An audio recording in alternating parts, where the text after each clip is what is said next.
Comedy Junior kama kawaida, kama dawa. Nataka niongee kuhusu lebo za Afrika Mashariki au za East Africa. Yani lebo za East Africa naoma sana. Tukianzia kwa lebo ya WCB. WCB ni lebo ambayo ilikuza wasanii wengi sana kwa muziki wa East Africa. Tukianzia mtu kama Mavoko aishatoka, tukaenda kwa Mavoko, tukaenda hapo kwa Harmonize akatoka pia, Rayvanny, Mbosso na kadhalika. Sasa hivi wasanii wote sasa hivi ni rafiki ya adui au ya mshindani wao au ya mshindani wa lebo hiyo WCB. Namzungumzia Alikiba. Kwa sasa hivi nikiangalia wasanii kama wote washafanya collab na Alikiba. Kaangalia sijui Harmonize ashafanya, Mbosso hivyo, yani vitu kama hivyo.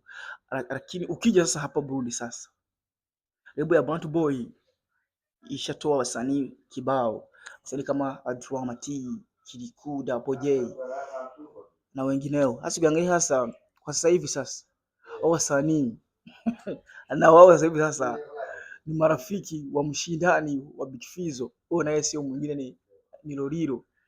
Yaani sijui Kirikou alimtaja kwamba Lolilo alikuwa role model wake zamani, si ndio? Hapa juzi kati pia Double J akamtaja pia kwamba Lolilo alikuwa role model wake wa zamani, na pia ilikuwa anamuimba pia, akamuomba nyimbo yake ya zamani akaifanyia remix. Yani ukiangalia yani michongo ni ile kabisa, ni hivyo inavyofanyika huku Dar es Salaam na hapo Burundi inafanyika hivyo hivyo. Yani hao msanii wishatoka kwenye lebo wanakimbilia kwa alikuwa mshindani